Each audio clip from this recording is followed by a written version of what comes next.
किसानों की खेती का तरीका 4 साल में बदल जाएगा। एक बड़े खतरे की ओर इशारा है ताजा रिपोर्ट में। कुदरत का कानून खेत और खलिहान पर भारी पड़ने वाला है।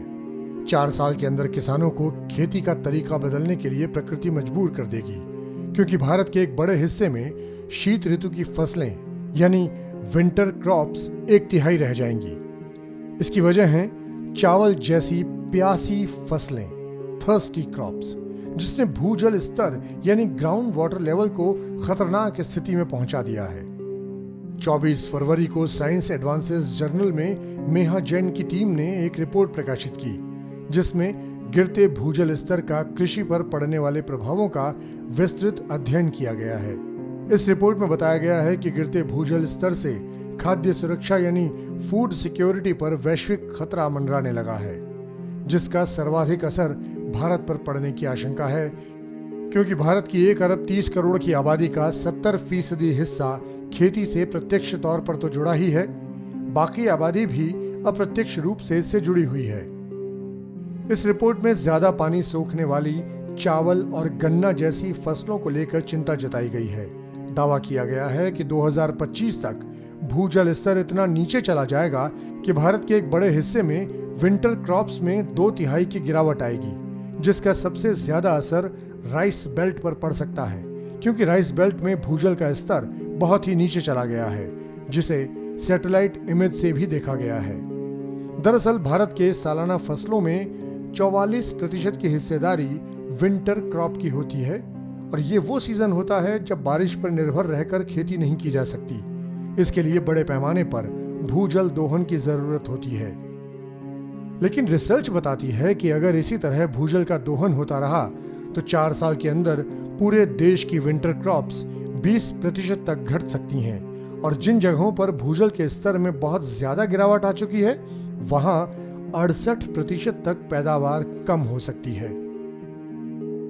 भारत ने कई अकाल झेलने के बाद 1960 के दशक से खाद्यान्न के मामले में आत्मनिर्भरता की ओर कदम बढ़ाया था।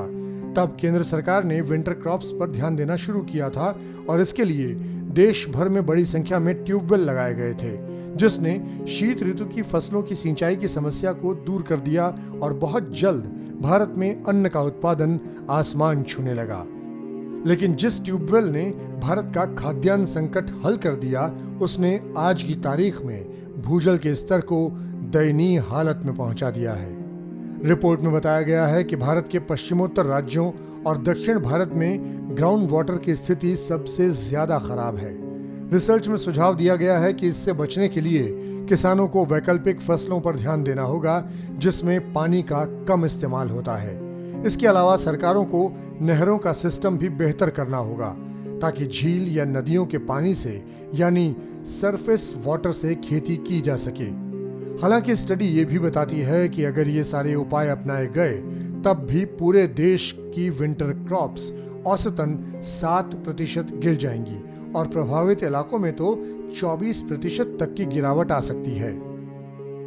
2019 में चेन्नई ने पानी को लेकर पूरी दुनिया का ध्यान खींचा था। तब बारिश न होने की वजह से वहां के चारों रिजर्वायर सूख गए थे, और पानी के लिए पूरे महानगर में हाहाकार मच गया था। यहां तक कि पानी के लिए राशनिंग करनी पड़ गई थी। नीति आयोग की 2018 की रिपोर्ट भी कहती है कि दिल्ली, बेंगलोर और हैदराबाद में बहुत जल्द भूजल पूरी तरह से खत्म हो जाने का खतरा है। कुल मिलाकर शहर से लेकर गांव तक देश की धरती सूख चुकी है। आज देश का किसान केंद्र के कानूनों के खिलाफ शहरों की ओर कूच कर रहा है, जबकि खतरे की घंटी कुदरत का कानून बजा रहा है, जिसका हल निकालने में जरा सी भी देर भारी पड़ सकती है। वक्त की मांग है कि खेती को लेकर कानून भी बनने चाहिए, नीतियां भी बननी चाहिए, और खेती का तरीका भी बदलना चाहिए। इन सब के लिए किसान को भी बदलना होगा, ताकि देश खुशहाल हो सके, संपन्न हो सके। आपको ये पॉडकास्ट कैसा लगा, इस बारे में कमेंट करें। TV9 नेटवर्क से जुड़ने के लिए आप सभी का बहुत बहुत धन्यवाद।